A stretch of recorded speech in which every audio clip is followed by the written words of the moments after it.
Good evening, everyone. Welcome to the Public Works and Planning meeting of Election Day, November 6th, Tuesday, 2018. I would like to welcome everybody, and in particular, a new chairman, or not chairman, but commissioner, whose first time here, Mr. Michael Rather. Welcome to the committee. Thank you. It's glad to have you. The first item of business would be to approve the minutes of the last meeting, and I would like to call on Vice Chair Mr. Piercy. Chairman, I've reviewed the minutes and I approve them as presented. Second. And we have a second. Thank you. All in favor, please say aye. Aye. All right, any opposed? Thank you, Becky, if you'll enter those into the minutes. Our first report of this evening would be the Highway Department, Mr. Brooks and Company. Good evening, everyone. Evening. You sit right here. I'll sit right here.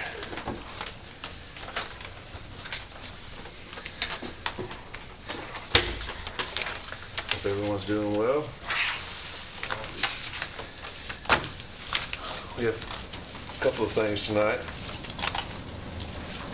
I would like to lead off with a waiver of damages where we have been asked to abandon a little stretch of Old Manson Pike. It's a remnant. It's beside the store there at the four-way stop in Blackman. It leads into what is now a detention pond that was created for the new road when it was built.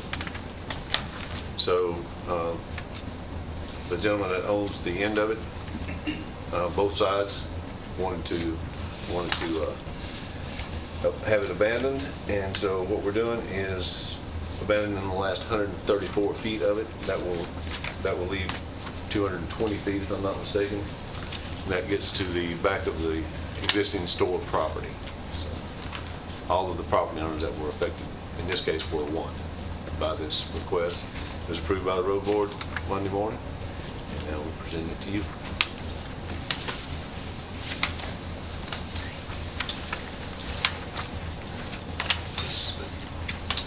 Run by legal, they have no problem with our legal. This particular Does it one, need to we go did by not legal? feel the need to run that by legal. It was very minimal as far as impact to property owners and that kind of thing. Could be in the future that some of them are more complex, and we will get legal's opinion on those. Okay. All right. Any questions on that request? Do we need to make a motion to accept that? We did it. Okay. I will need a motion to approve if there's no further discussion on that. So moved. And we need a second. Second. All right, all those in favor for approving that, please say aye. Aye. Any opposed? That motion carries. Thank you. Continue on, Mr. Brooks. Okay, now on to some budget amendments. So now we're spending money, but the first one should be for the purchase of a lowboy road tractor. We bought this from state contract. It was an item that I budgeted in our current budget. However, it was a little more expensive than I anticipated it being. Therefore, we're going to have to move. This is a public works truck.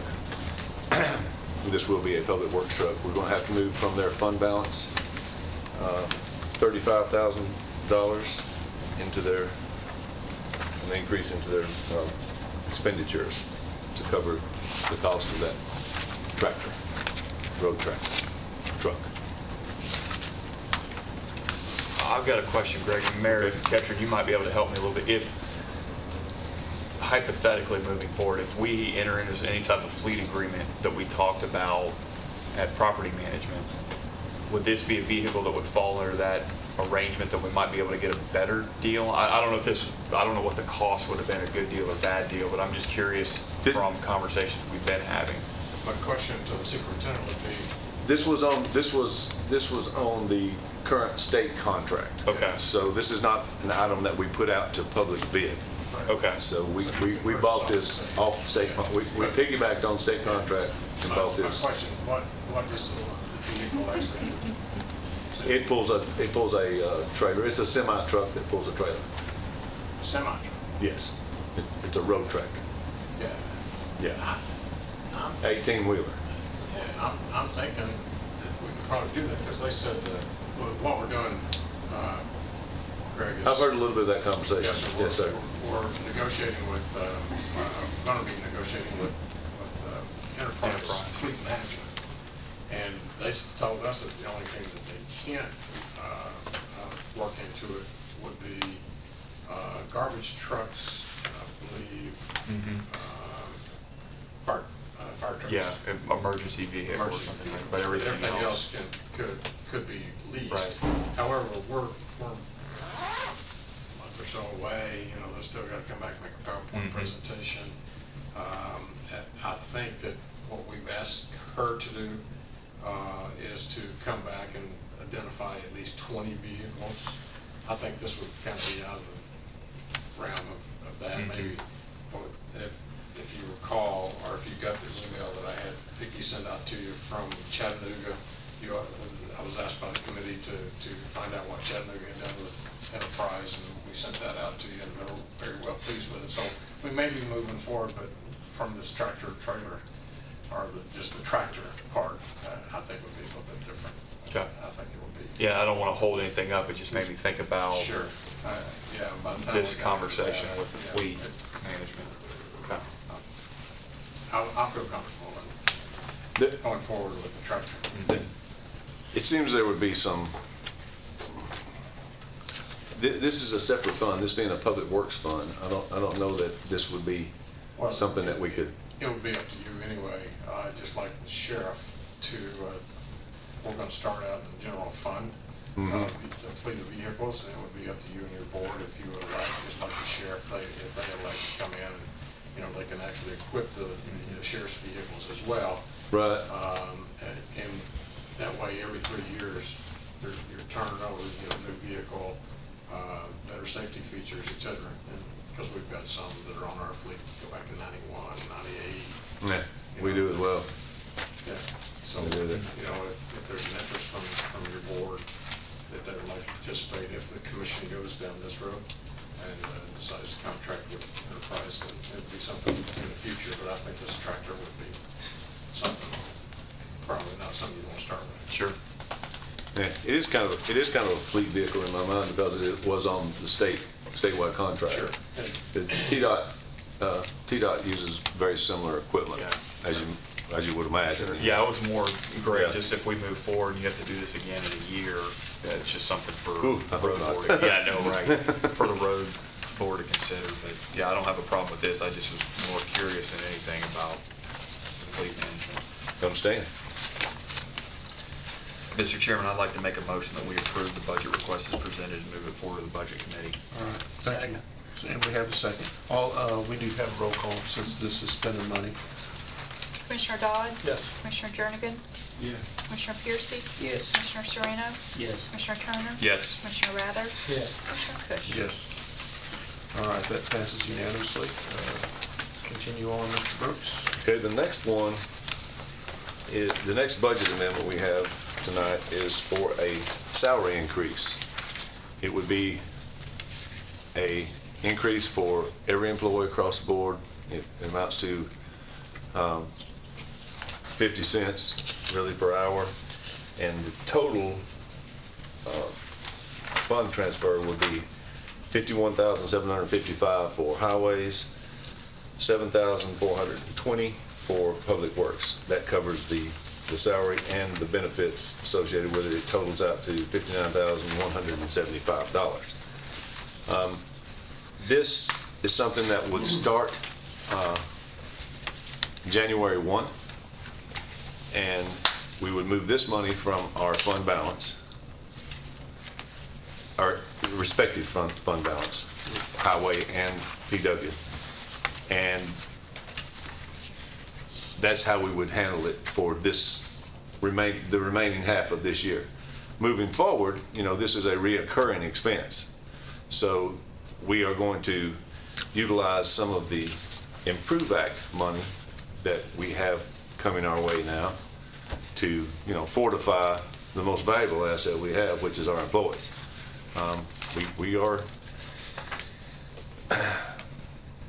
We have lost some employees recently. It's hard to retain some of our employees, especially some of our younger guys. And unfortunately, we have, as Mr. Journey going to tell you, we have some guys that have been there quite some time that could retire today if they chose to do that. They certainly have the time and the age.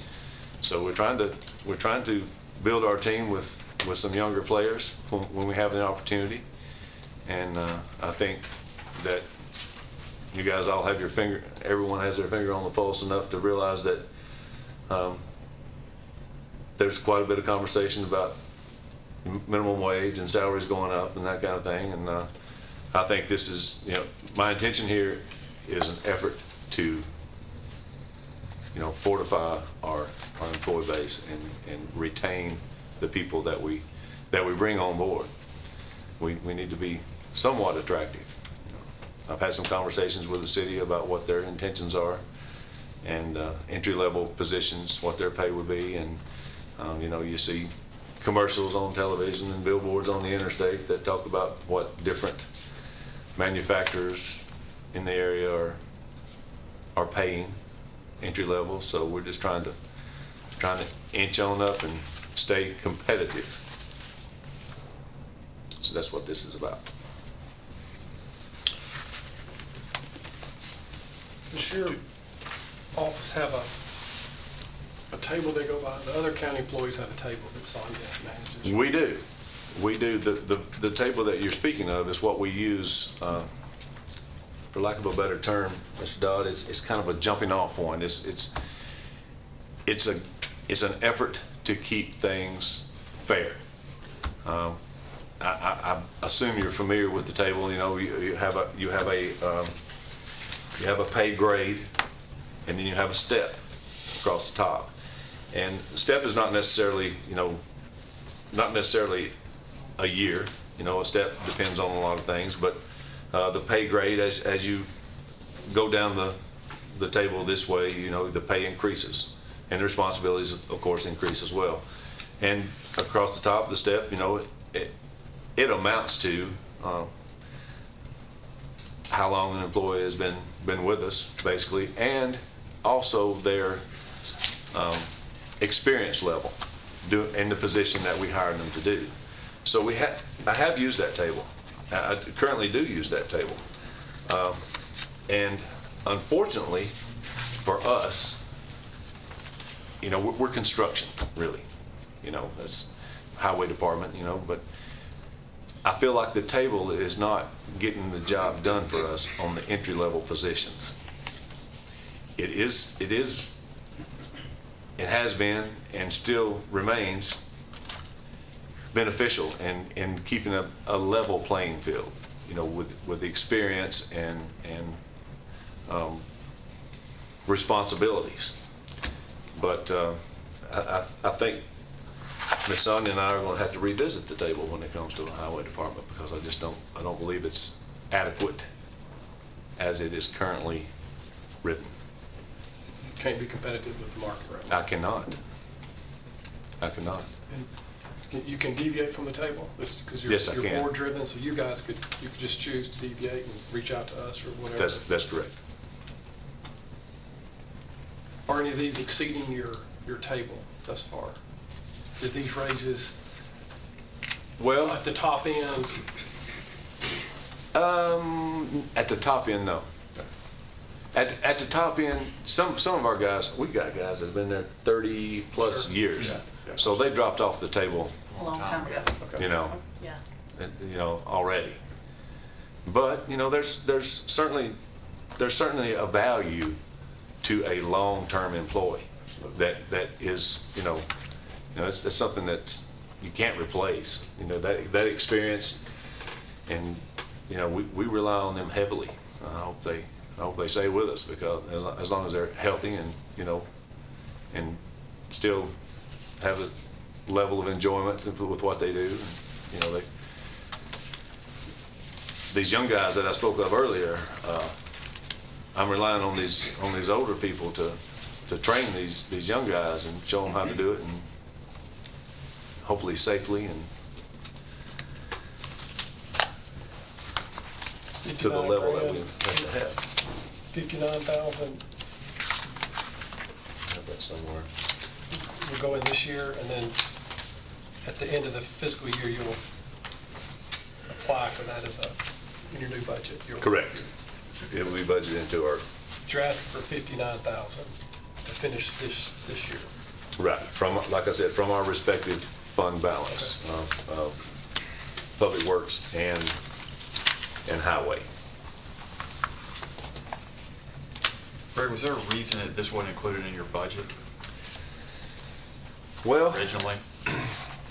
I guess what changed in 4 months outside of urgency?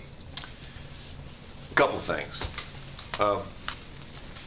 But the most important being where we finished up the year last year. Okay. And what our projected revenue was and what our actual revenue was. Our expenditures were very close. Our revenue, you know, we estimate our revenue conservative. Sure.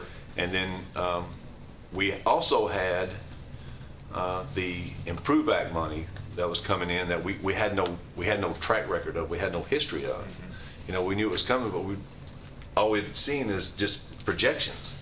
So we estimated that a little low. So the amount that we were able to move into our fund balance was significant enough that we felt like this would be the perfect time I felt like, I'm sorry. Sure. That this would be the perfect time to do this. You know, like I said before, let's utilize some of this Improve Act money to fortify, what is our most valuable asset, and that's our employees. Right. So the timing, it was, kind of got to make sure what we have in our savings account before we start writing checks. Greg, I have one question. Okay. And just to make sure we don't do something that we have to sadly retract later, are you confident that the federal monies, which is the FAST Act monies, Improve Act monies, you're confident that we can use those monies for salaries and 100%. it doesn't have to be 100%. 100% for road projects or bridge projects? I am 100% Okay, confident. okay. Yes, sir. That's all I wanted to know. Valid question, but I'm 100% confident that is All right. acceptable. Okay. All right. Any more questions for Mr. Brooks and his request for that amendment to the budget? Would need a motion to approve or deny. Make a motion. All right, we have a motion to approve. I need a second from Commissioner Sereno. We would need a roll call vote, please. Commissioner Dodds? Yes. Commissioner Jernigan? Yes. Commissioner Piercy? Yes. Commissioner Sereno? Yes. Commissioner Turner? Yes. Commissioner Rather? Yes. Commissioner Cush? Aye. All right. What else? If I'm not mistaken, that's all we have for you tonight. I would like to give a shout out. That's just more information. Really, that's just how we finished up. That's our fund, our current fund. That's our savings account. That's our, that was from our last year's budget. That's how much we were able to transfer, and that's how much we have left of it. I would like to give a shout out to all of our highway department employees. In general, they're doing a great job. They work hard, they work together, they get the job done. They know what's expected of them. We don't have to lead them around. Last night, perfect example of going above and beyond. They out in the middle of the night in adverse conditions, and working with our fire departments and our EMA people, and they really do a good job. They deserve what we're giving them. I promise you they do. So if you see one of them out somewhere, give them a thank you, and because as you might imagine, the people that are pleased with how it's going don't hear a lot from them, and that's fine. The people who are displeased, we hear from occasionally. So never pass up the opportunity to tell them thank you. Thank you, guys. Thank Well- you. Well said. All right. Tanya, would you represent building codes, please, with your report? Good evening. Before I give my report, I would like to revisit something that I brought up last month regarding the state approaching us to be an agent for their electrical permits. And for those of you who don't remember this or weren't here last month, let me refresh your memory. The Building Codes Department, we currently issue building permits to include plumbing, gas, building, demolition, mobile home, temporary, and various permits. The only thing we do not issue is electrical. The electrical permits are issued through the state of Tennessee, and they use a issue agent who is contracted through them in an office that's located in the back of our building. Her office hours there to issue permits are Monday through Thursday, 8 to 12 noon, which oftentimes causes a little bit of an issue with the electrical contractors not being able to get their permits, in addition to the fact that they can't reach her after 12 noon, Monday through Thursday, or on Friday at all. So the state approached myself and Mayor Ketron and asked if we would be agreeable to become an issue agent for the state of Tennessee. And after some discussion, and some discussion with my staff also, to see kind of, you know, if it would be agreeable or if it would be a good idea, the pros, the cons, that kind of stuff, we all kind of came up with the idea, agreed that it was a good idea, that it would close a gap that's been present for a long, long time. So in return for that, we would receive $5 of each of the permits issued from the state of Tennessee, which equates to, I believe on the back of the budget amendment, I went to them for the last 5 years of permits that they've issued, and it equates to anywhere from $21,000 to $27,000 over the last 5 years per year. So after discussing it with the department staff, we are directly involved in the permitting process. We agreed that this would be a good idea. However, we all feel that in being able to offer the permits, first of all, Monday through Friday, 8 to 4:30, would be additional duties for the existing permit tax. So we decided to ask for permission to hire a part-time employee who would then assume some of the responsibilities that the permit techs are currently doing. For example, answer the telephone, schedule inspections, some filing, some data entry, stuff that does not require any specific training. So they would come in as an admin 1, which is the lowest grade admin tech or admin administrative assistant that you can get. So on the back of your form there is a budget amendment, and we used the salary for an admin 1 at 29 hours, which is the max that we could use them per week. And we came up with, after Social Security, Medicare and stuff, with a total of $16,390. So we feel like the revenue from the permits would more than cover a part-time employee. And in addition, we would only use this part-time employee as we needed them, but not to exceed 29 hours a week. So there are going to be some periods of the year in our slow periods where we won't need them full-time. But we would have the option to use them up to 29 hours a week. So I guess 2 things. I need the red light to take this on to budget and to move on with this. You mean the green light, you don't want the What did I red say? light. You said the Did I red say light. Okay. Don't want to project it. Yeah, I'm in green light. Yeah, it's okay. All right then. I thought I was doing so good. You are doing good. It's all right. Mr. Chairman, I make a motion that we move the budget request forward to the Budget Committee for approval. All right, we have a solid affirmation to move forward. I green light it. Green light, all right. Not Yeah, red. maybe. Do I have a second? Do I have a second? Second. We have a second. Any further discussion or questions? Can I have may I ask Commissioner Dodd a question? You have a construction background. Is your feeling that this would expedite I and fully speed up? support this. It would be a great service to the contractors in the All community right. to have access to a Okay. full-time issue. Yeah, All right. I know this is part-time, but combined, it's full-time, so. All right, yeah. very good. This roll call? Yeah, all right. Commissioner Dodd? Yes. Commissioner Jernigan? Yeah. Commissioner Piercy? Yes. Commissioner Sereno? Yes. Commissioner Turner? Yes. Commissioner Rather? Yes. Commissioner Kush? Yes. All right, that motion carries. All right, so then let's move on to our monthly report. Our permit issuance this month was a total of 242. 51 of those were single-family dwellings for a total revenue of $83,672. Development tax was $347,250.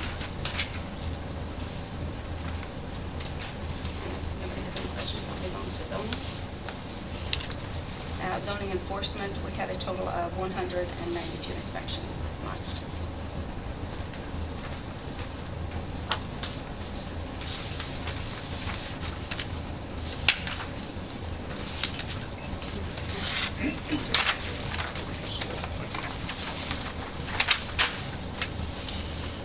Going back to our development tax, this would be a question for Mayor Ketchum.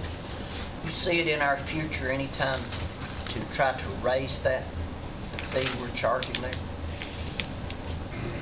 Only if you can figure out what would you want to do to replace that source of income. I think it warrants, at this point in time, it does warrant discussion among all 21 commissioners. There's some feel that the development tax is unconstitutional and that it only affects new construction. When people move here from Chicago or California, like it's happening right now, they buy a used home, they're not paying anything. So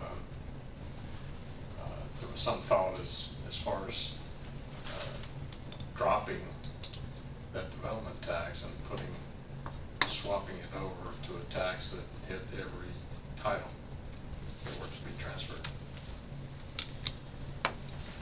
And it will probably bring you more revenue in, something that the commission might want to look at. I think we've been told in the past it would have to go through legislation, is that right? Right. That's what, I'm not agreeing that it has to be through legislation. I'm just agreeing That's that what we we've have been been told. told that we can't do anything, that it's Yeah. all downtown Nashville that has to make that decision. I'll verify that for you. I'm thinking not. The private act, We can certainly consider the method of revenue, but the development tax, I believe, if I'm not mistaken, is capped. We cannot increase Title it. transfer, you're going to catch everyone that's more equally balanced. Nobody's challenged the development or the impact at this point. The development tax is capped, right? Or development is capped? I The thought development tax is when capped. Commissioner Sandlin served with us on the commission, we had that conversation. I don't remember that being brought up about that it had to be done downtown. Do you remember that, Steve? No, it's just $1,500. I Yeah, mean, it's $750 when you and $750. take it out, Yeah. and then $750 to get your certificate of occupancy. We were told- So it's We, a law. we were told it could not be It is any down. more than that. And if we wanted to change that, it had to be through legislation State law. downtown. It does. Right. And we were told that multiple times. Just to drive home the point. Yeah. Well, and it's a different name too. It's a development tax compared, to an impact fee. Impact fee or something, yeah. Smyrna does an impact fee, Right. and they did a blanket of the city of Smyrna that monies, those dollars could go anywhere in the Anyway. city of Smyrna. Yeah.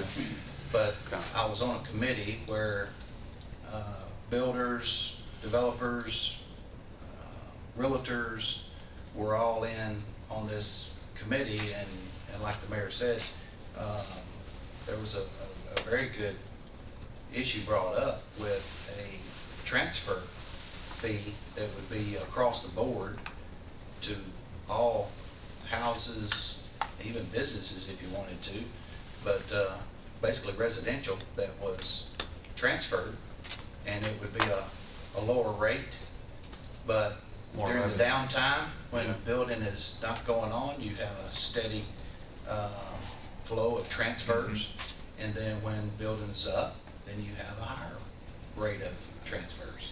And you're not picking on, my opinion, that one industry of new builds. Construction, yeah. Because as we've seen what we just come through of, a downturn, high interest rates are coming sometime. And building's gonna slow down sometime. But it can be devastating if you've been pulling at those dollars on a regular basis in budget, which we have.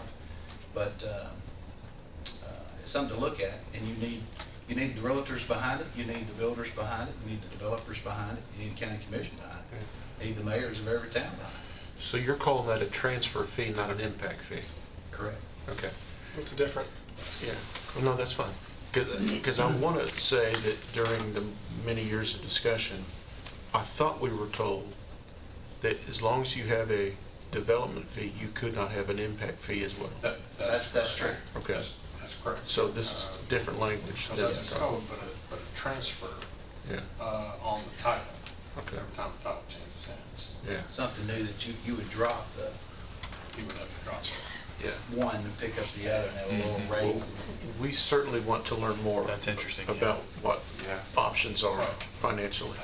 I'll call the director of legal services at the legislature tomorrow.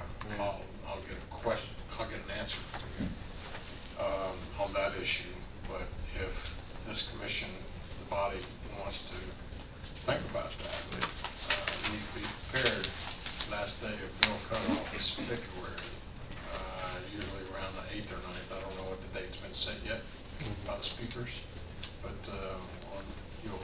that only gives you 2 full commission meetings to have discussion to get a bill prepared for the delegation to carry. Because I know in planning, which I guess I'm the only one, we have discussed this multiple times on how can we do something to pay for the growth, infrastructure, road widening, all the things that new housing and new subdivisions bring. How can we pay for the infrastructure that goes along with all those new subdivisions? And we can't do it with just the development. So on that new home, the development tax, Yeah. the family that moves here tomorrow, they pay for it through the developer, Right. the real estate agent. They come in with 2.3 kids, okay? If somebody in another subdivision comes in with 2.3 kids tomorrow, and they buy a used home, they pay nothing. Pay nothing, right? But they're still affecting their schools. Sure. Just the same way as the person who bought the new house. Yeah. So it's, and I think it warrants that, because as we all know, that the fairest tax is the broader the base, the more people who participate, the fairer it is. Yeah. That's why it's been questioned whether or not the development tax is unconstitutional. Communities across the state have done it, everybody's challenged it. Commissioner Rather? There, regardless of new construction versus existing, there is already a transfer tax on the deed. That goes where? To the state? I don't know if it's a transfer. Yeah, I don't think so. When you buy a house, there's a percentage of money that is calculated based on the amount of your mortgage. So there was one tax. Then there's a tax that's based on the amount of the sales price shown on the warranty deed. And that money, I thought went to the register of deeds, but then I didn't know if some of that money goes to the state. No, or- the state, I don't believe the state gets in that. She's a fee-based, Okay, so, fee-based constitutional office. So she thrives on the money that she brings in. so there's already a transfer fee or a tax. Sure. I've always heard it called a tax when I closed thousands of real estate loans over the years. So what would this look like? Would it be a different, we're just adding another transfer tax? Yeah. It wouldn't have anything to do with what's already called a transfer tax. Right, and it's just a, recording the deed is what part of that is, and then your taxes that are prorated, you know, for the transfer, whatever time you transfer it. But this is a totally separate thing that's been talked about. Yeah, I was just looking at the fact, if I'm buying a house and here's my settlement statement, and I'm paying this transfer tax on my deed, and now I'm paying another one on my deed. You know, maybe call it something else, a capital improvement fee or something. And would that be based on size of the family, square footage of the house? Yeah, it can be based on square footage. Your square footage, the value. Yeah. We could probably set that, right? Or we would have Yeah. parameters. I think we would build that So, around. You know, even some states, like on car tax, Mhm. you know, they base the, tag and buy a new car or get tax. It's based on the value of that car. So people have a Cadillac and it's based on that value versus Well, you know, when you buy a house in a subdivision where you've got property management, you've got HOAs, there are, they take on all kinds of fees for paperwork and this, that, and the other. One of them is you contributed to their capital funds for, you know, repaving or restriping or cleaning up the playground or whatever. Maybe we could just call it a capital improvement, because the folks moving in are gonna cause this county to have to build this road or do this or the other. School. So the capital improvement Sure. tax. Yeah. When I talk to legal services this week, I'll find out. Yeah, what we things task they you can with call. that, Yeah, with that duty. Do that for you. All right, if we'll get back to the codes report, Tanya. I guess you finished, I'm all you're done. looking for a Yes. motion, Yes. right? Okay. I'll So, move to approve a report as presented. thank you. We need a second. Second. All right, all those in favor? Aye. Aye. Any opposed? All right, that motion carries. Tanya, thank you so much. Before she leaves the table, I want to ask her a couple of questions on an issue that I can see coming up pretty soon. How many county vehicles does your department have? We have 11, 11. 10 of which are on the road and one is a spare. Okay, say if one of your employees has car trouble or truck trouble, whichever one they're in, and they're out on a call or visit, what do? They call the county garage. County garage, and they handle it. And they will come out, they will either bring them a spare truck, if they don't feel the issue can be resolved and they don't feel like they could resolve it on site, they will bring them a spare truck, our spare truck. If not, they'll come back to the site and fix it and get them on their way. Is this program working well for your office? Yeah, it always has. Thank you. Can I just take a moment and say building codes employees are awesome too? Yeah. Perfect. All right, Doug, you and Mike's gonna sit down. You're gonna, okay, all right. Use my muscle in case There you go. you guys get out of line or something. So I hope everybody's doing well tonight. Just have a couple of things to discuss. First is our monthly subdivision report, our available lot inventory. You have a copy of that on your iPad. You'll see that we break this down into two different sections. We break it down into recorded plats, those that have available lots now, and then those that are in some part of the development process, the approval process. That's the second chart, which is the non-recorded plats. The one we keep the more track of really is just the available lot inventory, which right now we're seeing, this is lots on the ground right now that somebody could come in and pull a building permit on tomorrow. It'd be 734, that's of October 31st, and we do this, we update this at the end of every month.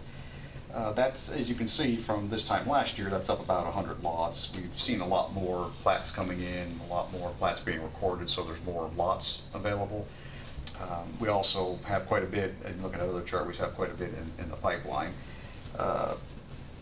Since we've been tracking this, of course, around the recession, it got pretty high, about 1,600, almost 1,700 available lots. And keep in mind as well, this is just for the unincorporated areas of the counties, it's not for the cities. Which you've seen over time from 2009-10 to about 2016-17, that number continually decreased down into the low 600s.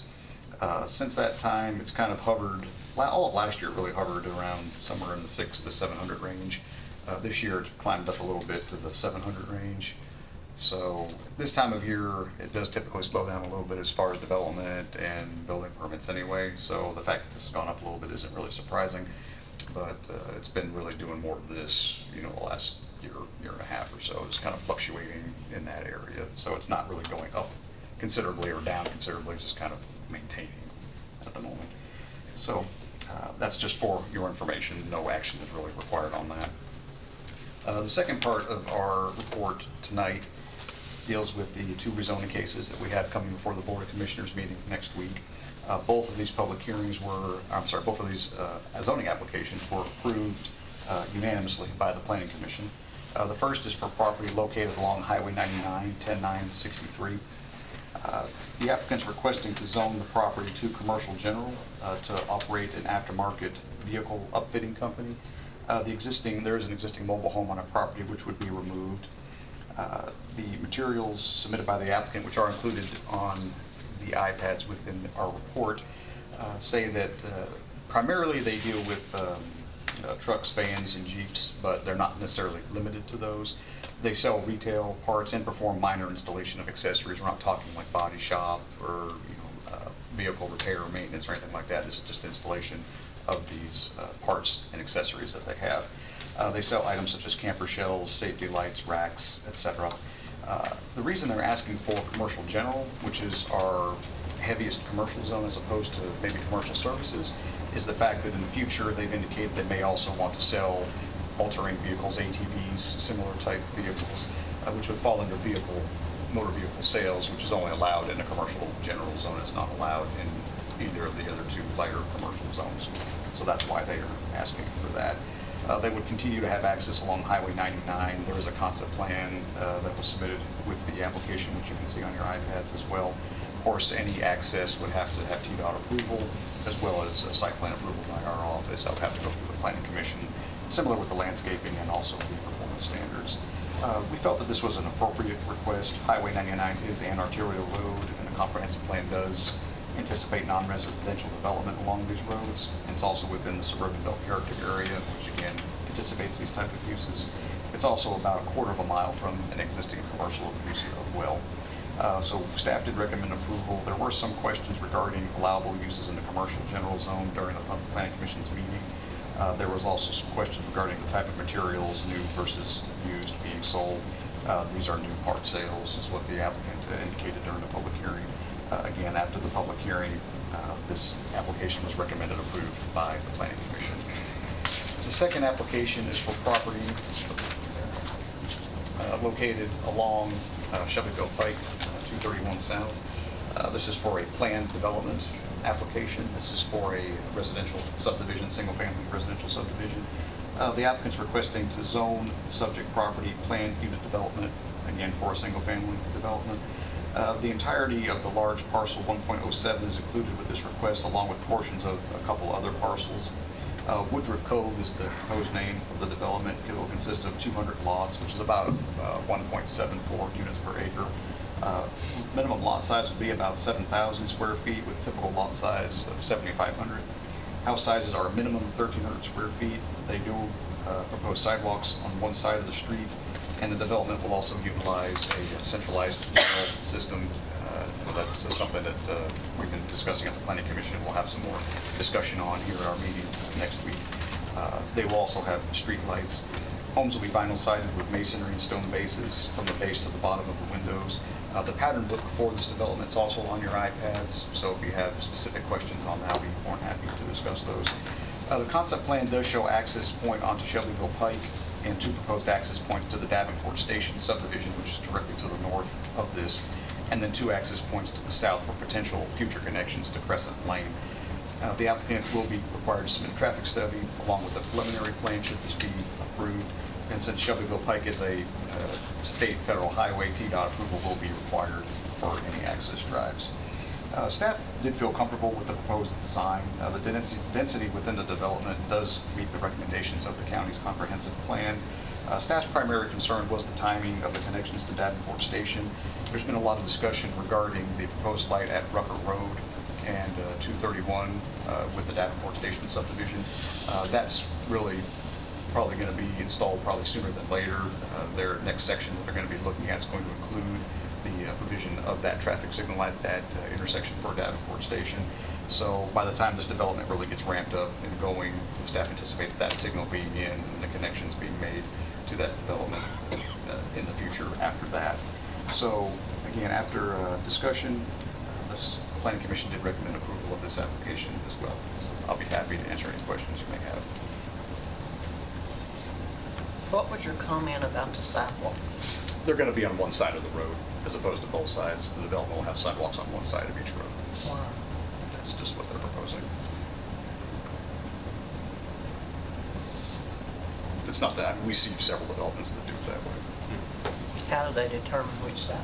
They just go out and say, put it over there? Well, I mean, they look at things like where the common areas are going to be, open space, things like that, utilities. So, I mean, yeah, there's factors involved in it. That we don't require sidewalks in developments. That's something that they have the ability to put in. It's a bonus. So it is, yes, sir.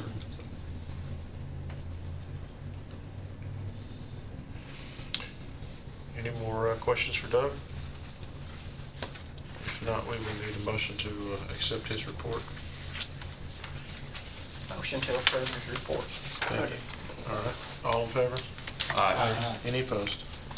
Thank you, Doug. Thank you. Any parting comments? Just that I think planning and engineering staff are great as well. All right, fantastic. Did y'all go out in the storm last night? That seems to be the... We're watching it on. Yeah, I stood out on my front porch for a little bit. All right. All right, last on the list, but number 1 in our hearts, let's do solid waste and landfill. Good evening, how are y'all? Good night. I slept through the storm, I didn't know anything about it till this morning. I'm sorry I made light of the storm.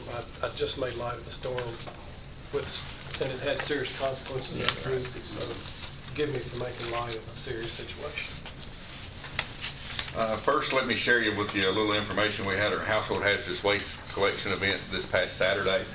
We had 314 households come through. Wow. Normally we have 150 to 180, so we were a little more busy than normal, and collected 10,623 pounds of different types of items. That's great. The really good thing about that number of how well participated, it was the best one for the fall season for TDAG. And it will also ensure that we have 2 collections again next year. Next year's collection will be the first Saturday of April and the first Saturday of November. And then, of course, don't get a chance often to brag on our people, but we have an employee that is our mechanic. And he came to us as a ASC certified mechanic with all the certifications with the exception of one. And the ambulance service needed a little help on inspecting ambulances, so we sent him for EVT training, which is emergency vehicle training. And he's been down that road, and he's wanting to get all those certifications. He attended a class a couple of weeks ago and took another couple of tests and passed them all, of course. But when I got the results, I asked him to find out, because when he took it's management supervisor level 1 test for EVT. When he went to Louisiana and took that test, the instructor said, let me know how that goes. I've never seen anybody take this test. And then a couple of Saturdays ago, he went to Nashville and took another test and management level 2. And the instructor in Nashville said that she had never administered that test. So he called to find out what he actually has. In the state of Tennessee, there are 5 master ambulance technicians. There's 10 master fire technicians, and only 3 have both fire and ambulance. And he is the only one with fire, ambulance, and management supervision 1 and 2 in the state of Tennessee. And he is one of 66 in the United States and Canada. Wow, good for him. So I'm really proud of that. So hope y'all share that pride. On our landfill report, of course, it's been kind of slow. It's winter time. All we're taking in there is brush and tires. No construction and demolition debris. The mayor and deputy mayor and I went to Waste Away last week. Is that right? Week before? I think it was last week. And toured that facility. They have and I meant to bring some of the product with me. Their product, once they send the trash through and do all the grinding, it looks kind of like confetti, and then it goes through the rest of their system. Then it comes out as a fuel source. It's kind of a ground up. I had some of it laying on my desk, and one of my drivers said, "That's illegal here, isn't it?" No.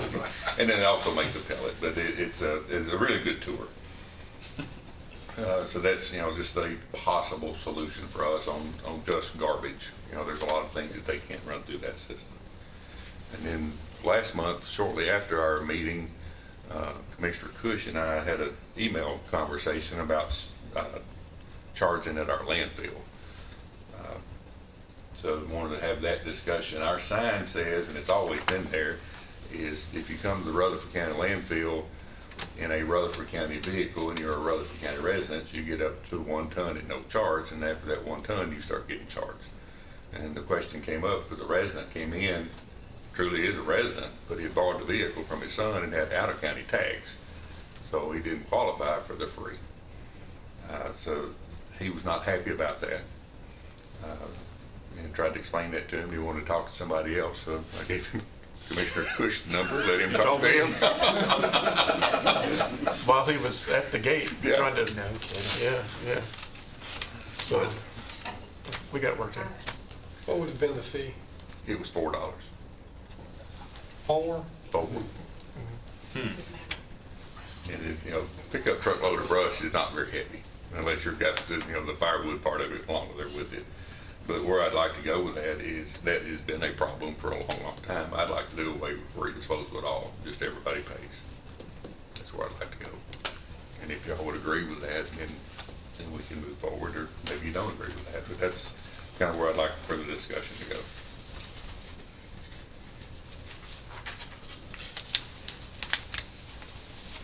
Now, let me add a little bit more to that before we get into the discussion. What it could include, if you choose to include it, would also be tires.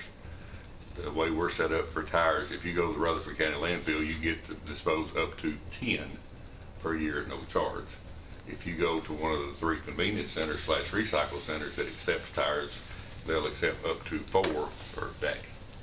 And what happens at the centers is we'll collect those, and we send our litter crews to go gather them up, take them to the landfill, put them on the trailers, weigh them in, and all that kind of stuff. So that could include all the tires would have to go directly to the landfill, be paid for as well. This is only if you're a resident, not a commercial entity. The commercial entities don't get anything for free. Right. I just wanted to clarify this is just a resident. Right. And you've got a free, some comments about free on your report. Would those be the fees you would be talking about? Yes. Talking about waiving bills. You have a $3,605 free number there in parentheses. Would that become income? Yes. And then you have an additional 4,300? Are we talking, combine those numbers would be anticipated revenue? Yes, it could be. That's a way to look at it in some perspective. Right. And of course, if you look at the total revenues is down from what it used to be. Used to, we were above 60s and pushing $80,000 a month. That's when we were taking construction, demolition stuff, and we're not taking that any longer. Down to 3,000. How much is out of county? How many roughly come from out of county? We don't get a lot of out of county. This guy would have been considered out of county because he had an out of county tag. Yeah.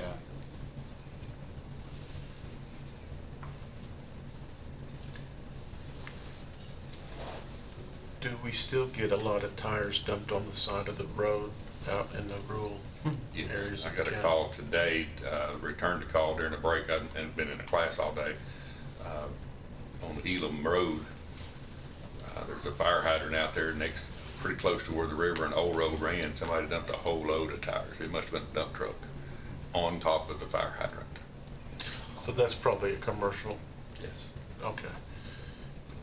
If the tires, if we waive the fee for tires for an individual, do you think there would be less illicit dumping on the road, or would that even move the needle at all? I don't think it would move the needle either way. My suspicion, of course I don't know, it's just my opinion, is most of the tires dumped on the side of the road is not from a resident.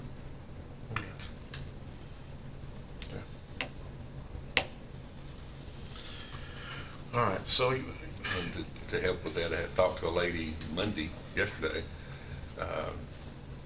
Winrow Road, Patterson Road, out in that area, tractor tire tubes. And she said there was probably 20 or 30, none of them dumped in a pile. It's apparently somebody riding in the back of the truck, slinging them out in the ditch as they went along all three roads. So that's on our list to go pick up as well. So. There's some new ones on Guy James Road too. 6.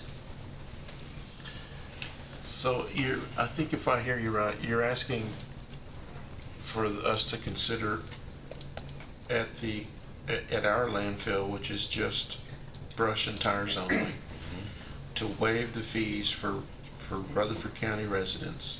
No, to charge everybody. He wants to charge Oh, to charge, everybody. I'm sorry, to charge everybody. Cut all that And those fees, you think we would be somewhere in the green of $4,000 to $7,000? Possibly. Okay. Okay. On the average, it was $4 about right on the average load of brush coming from a Yeah, resident? from a regular half-ton pickup truck, you just cut limbs and throw them up in the back of the truck. You can't get a lot of weight. It's a lot of bulk. Now, once you get past the limbs and you get into the tree trunks and the stumps, then you get some more weight then. And this is a cash only, as I recall, right? Cash or check. But we can do credit cards out there. You can. This looks like $30 a pound. $30 a ton. You had it in pounds. 100, you convert that to, okay, 240,000 you converted to tons?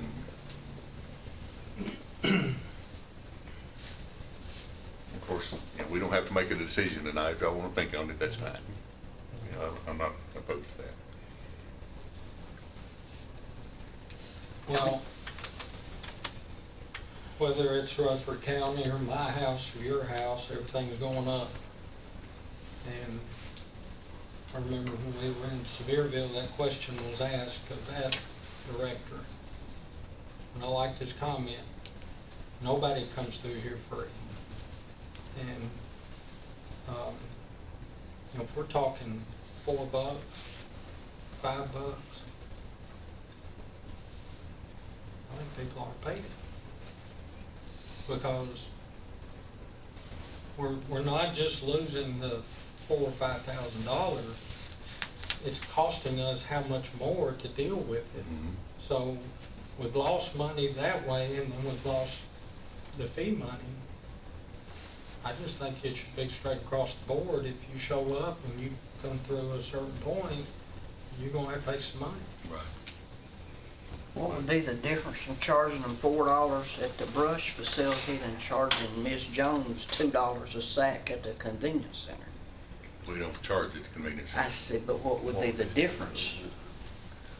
We can't really start charging the residents for every little nitpick service, I don't think. We may have to. Right. At the convenience centers, we don't willingly, let me emphasize the word willingly, accept yard debris, brush. Yeah. Now, if they bundle it all up and put it in a trash bag, and then they can probably get by with it that way. I was just using that as an example, Mhm. you know, for your grandma, grandpa that's out here peddling vegetables, you know, paying X amount of dollars worth of property tax a year, no kids in school, limited use on the highways. That $4 fee will be big to them because they don't feel like they're getting anything for their taxes anyway. But their property taxes doesn't fund this department, though. But they don't know that. Well, that's true. They don't. They don't.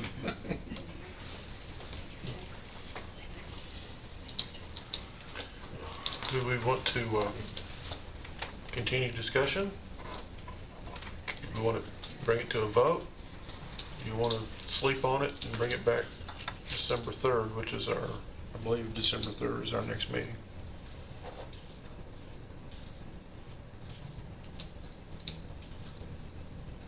I just think we've got to be cautious and, or thoughtful, or before we raise fees or start a fee that's been historically free. To Steve's point, Steve's got one component, Mike was articulate with the other component.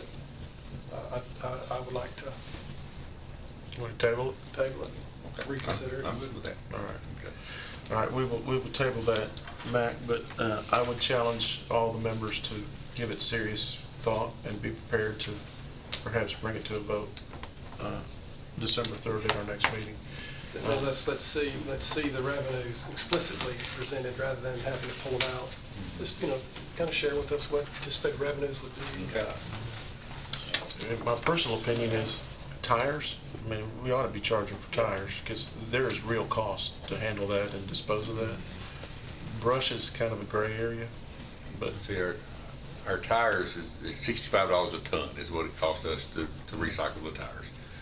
We don't have to pay this transportation fee for that as well. So it's just flat $65 a ton. So if you come in at the landfill and have more than the 10 for free, then if you've got, 5 or 6 extra tires, they're $1 a piece. If you come in with a whole truckload of them, then we just charge you the $65 a ton. And that we're very fortunate here in Rutherford County that our tire dealers do pay. They pay into the DOR, and the DOR sends us $1 of that. That's what we wind up with. The large truck tires, like we run on our garbage trucks, that $1 doesn't cover the disposal of it. It weighs too much. But the few cents, roughly 10 to 12 cents, the $1 is more than it costs to 10 or 12 cents more than it costs to recycle it. That makes up the difference on the big tires. So we pretty much break even on the tire deal. Now, when we're going to the convenience centers, the labor costs and all that kind of stuff is a little different story. okay. I know the whole fee for waste is a topic on the horizon in some way, where Yeah. it's as egregious as charging somebody at the recycle centers, or, I don't know, I know it's Yeah. on the horizon. Chat with your friends, chat with your constituents, and let's address it again next meeting. In the spring, I doubt we do it between now and Christmas, out at our old closed landfill, it's got 44 methane flares. And those flares, most of them don't work anymore, and it's hard to get parts for them. TDEC is allowing us to remove those flares and just vent them. And it'll be a small little vent cap, similar to what you see on the whirlybird on top of a house, just a 4-inch version of that, but it doesn't actually spin it. To do the piping, and we've already purchased the vents, we have those in, but to get all that Schedule 80 gray pipe, we're in the neighborhood of $25,000 just to do those vents.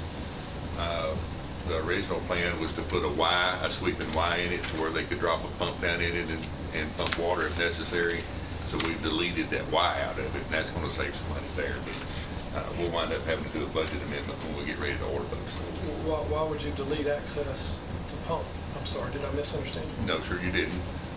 It's a big flange. It's made out of plastic. It's got 8 bolts. You bolt it to it, and you glue the standpipe, which would be roughly 5 feet tall total, with a sweeping Y. So instead of spending, because those sweeping Ys for that Schedule 80 is very expensive. So that cap, the vent cap, just screws on with 3 screws. So I told our testing people, why can't you just take the 3 screws off and drop it down in there? without a Y, just a without a straight line. access. And that'd save us a lot of money that way. But that'll be a budget amendment that will be coming.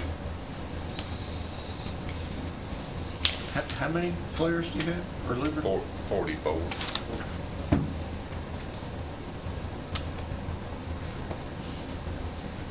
Did you get alternate prices other than that $25,000 number? Yes.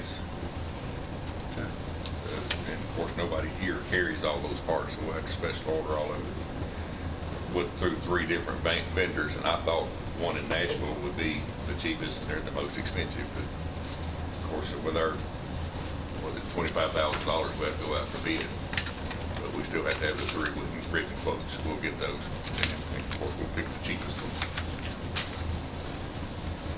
And in the spring also, we're going to wind up looking at a budget amendment for leachate treatment and disposal. You know, that's 12 cents per gallon is what it's costing us. We've got enough money to make it till mid-spring, but we will not have enough money to make it through the rest of the budget year. You amended last year too, right? Yes. 50,000 per, you went Well, I 50 think grand a couple of We times. had multiple Multiple amendments hits for for- leachate. I can remember at least 2, one for 50 and one for 30, so that was $80,000 there. And then you increased your budget, I assume that it's still not enough. Actually, it got decreased. When we went through the meeting with Mayor Burgess, he decreased that line item, thinking that the leachate would slow down, and it hasn't. It was 80K last year. Right. Since our landfill is slow, when Christmas falls, the Christmas holiday is Tuesday, or Monday and Tuesday, and the New Year's holiday is the following Monday and Tuesday. I'm proposing to close our landfill for that entire week. Actually be closed for 3 days, 3 business days. But it's not really much of a brush season. We'll just let, and it's 2 employees is all it affects, and our contractor. So if you're not opposed to that, we'll just post it to be closed for the whole week of Christmas through New Year's. That's not a time when people need the service. This is just the landfill? It's Yeah, brush, Judge. this would be brush and tires. Yeah. And you historically don't see that need. Right. Your commercial guys are gonna not be able to dump it, right? Right. But we don't have a lot of commercial users. As long as we give them the heads up, and then that Yeah. week is probably not a week they're gonna be doing a lot anyway. Yeah, I think as long as you get out prior notice, I think that would be fine. Do we need a vote on that, or just a okay? If you would be more comfortable with the vote, we'll do a vote. I'd rather have one. That way I can say, they voted for it. All right, well, let's just take a vote. All those in favor of, I need a motion. I make a motion that we close the landfill for the week between Christmas and New Year's. all right. All those in favor? Aye. Any opposed? All right. There you go, Mac. Thank you. You can rest easy now. Okay. On the convenience center report, when I actually wrote this, we had one of the 2 of the new trucks delivered, but we've got the other one in as well now. So we should have all the roll-off trucks on the street by mid next week. It takes a little while to get all the paperwork done and get them actually on the street. So we're doing good there. The litter crew trailers are supposed to be in this month. And then there's a Dodge Ram truck that's coming. It was supposed to be in here by the end of last month, but it's not here yet. And then we have a meeting scheduled for this coming Thursday, the 8th, Walfield Elementary, from 5:30 to 7, and it's a discussion with the general public about the Leanna Convenience Center, whether we're going to expand it or not. Some of the residents rather not even be there at all.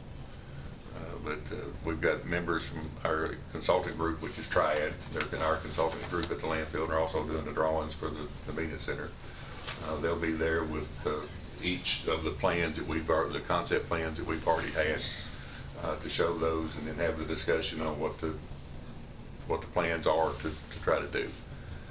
There's an article came out today in D&J about the meeting, and there's supposed to be one on WGNS as well. There was. On WGNS, one of them was today. I don't know. WGNS was today. Okay, D&J maybe tomorrow then.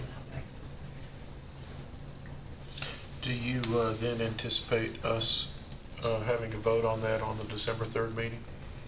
I'm not sure how we're gonna go with that. Mr. Mayor, can you help me with that one? I'm sorry? Are they expected to vote on what we're gonna do with Leanna after we have the meeting, or December 3rd, or how we're gonna proceed? Well, I think whatever the result is of that good meeting, I guess we'll come back before this committee. Mike, were you able to check on those two contacts that Mr. Reed said? They have not responded yet. They have not One responded. was NRCS and that, Was it federal? resource. One was state, one was federal. Yes. Anyway, he said that it was federal law that even the current site is not legal federally, because any waste disposal site can't be within 300 feet of any hole, be it a sinkhole or anything else, so that I passed that to Mike this morning to ferret that out after Mr. Reed. I just wanted to verify what he was saying. And I've also reached out with TDEC groundwater protection. We need that information before we go in Thursday. Yes, sir. So what happens if the convenience center is there and the sinkhole appears afterwards? You gotta move your convenience center? That would be a question for the state. I would- Because the question then is, if you can't be that close, can the state determine whether that sinkhole opened up in the last 10 years or has been there for 100 years? Because on my dad's property, there are 2 sinkholes forming now. You got some on y'all's property, don't you, man? Yes, sir, we do. So if the convenience center was there, Which came first, chicken or the egg? yeah, I was thinking, Well, that's a good question for TDEC, but don't we have GPS into that area? We have, our GIS has the 1 foot comps. Yeah, so the question at hand is, the ones that are there, they've been there for a long time. Yes. So, when I talked to Commissioner Rather last night, I said either, in my opinion, we have 3 choices. Let us make this the nicest convenience center in the county to start out with as a model. You can choose not to do anything and leave it as it is, the way it's been for the last several decades, or you move it. Then we have to go about trying to find a piece of property. A lot of the property, Mike, I believe, has told me that there's not a lot of sites close to that has 3-phase electrical service. Has water, but not 3-phase electrical that we'll need. So that will come back to this committee, in my opinion, to make a decision after what you come back and report. I'm gonna try to make it out there. I encourage the members of this committee because it's an important decision. It's on budget night. Yeah. We start at 5:30 in budget. That meeting's at 7, I believe. Starts at It's at 5:30. 5:30, it's the same time. It's on budget Okay, night. well, I guess you're going, I'm going. Last I heard he was going, because you Okay, had okay, right. And just for the record, this, we only have so much time for the grant. Yeah. And so we're trying to get this scheduled as quickly as possible before things kept getting distorted amongst a few in the community. Just a note, did you give the committee an update on the We- delay? We had a meeting with TDEC about extending the grants. And they requested that we write some letters, and those have been done, and they've already been sent. We haven't heard back from them yet, but this actually affects 3 grants. And it's a new convenience center grant, which is $100,000 to help build this. And it would be to help pay for containers, compactors, and fencing. And then we have a grant that's a measurement grant, car counters type situation, which this one would have that as well. And then we have a third grant, which is automotive fluid collection, which is 4 locations, but under their umbrella, it's just one grant. So we're asking to extend all of them. The convenience center grant, we're asking to extend until June 30. The other 2, we're asking to extend until May 31st. If I understood correctly, there was even a delay on the state level In awarding the grant. in awarding the grant.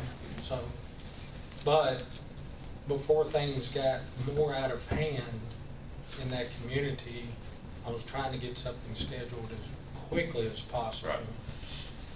But you can't meet everybody's calendar. And actually, the mayor was the only one that couldn't be there. Now, that's not from this committee, that was just department heads that we met with these folks earlier.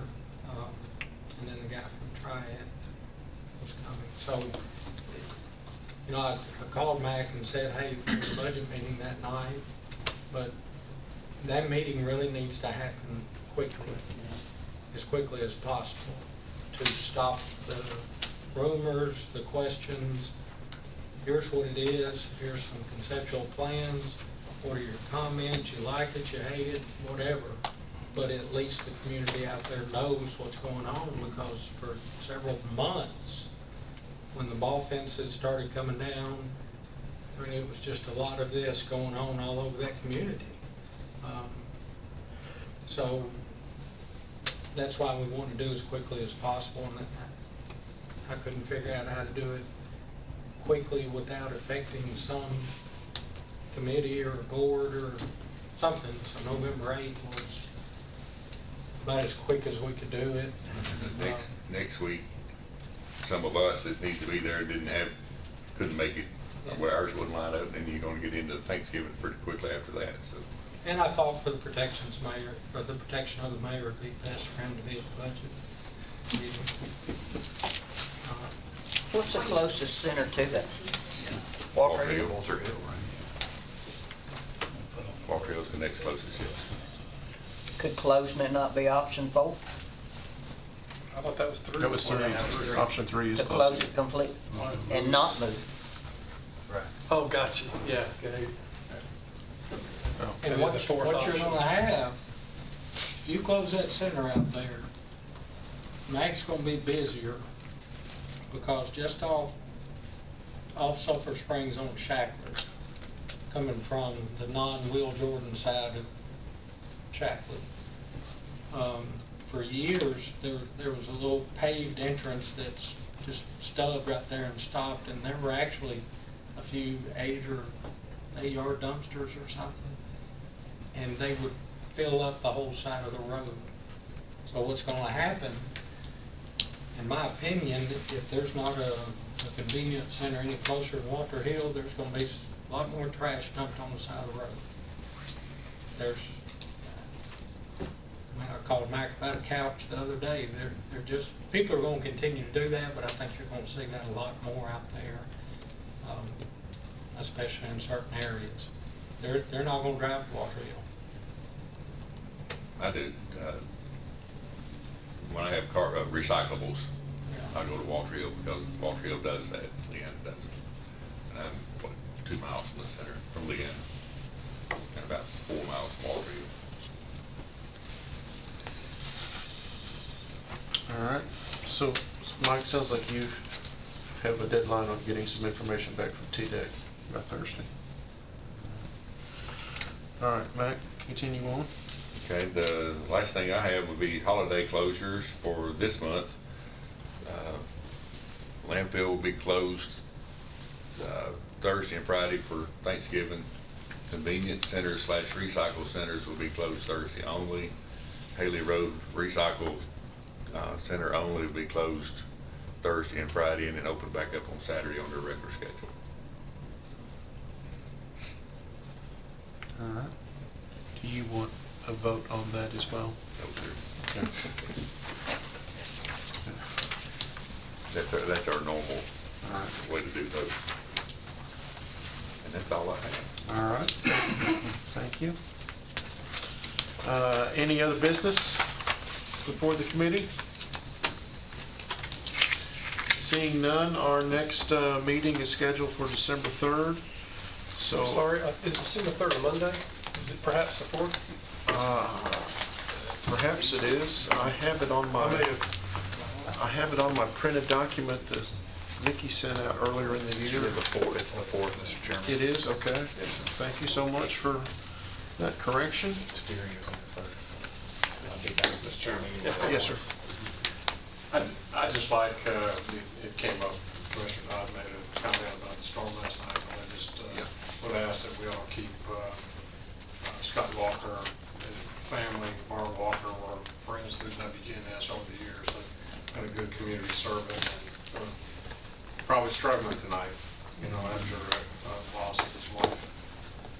They did find their dog this afternoon. It was posted, I talked to Bart, and the dog evidently was lost and returned and was waiting in the front yard. And they went out, and so they're taking it back to their house.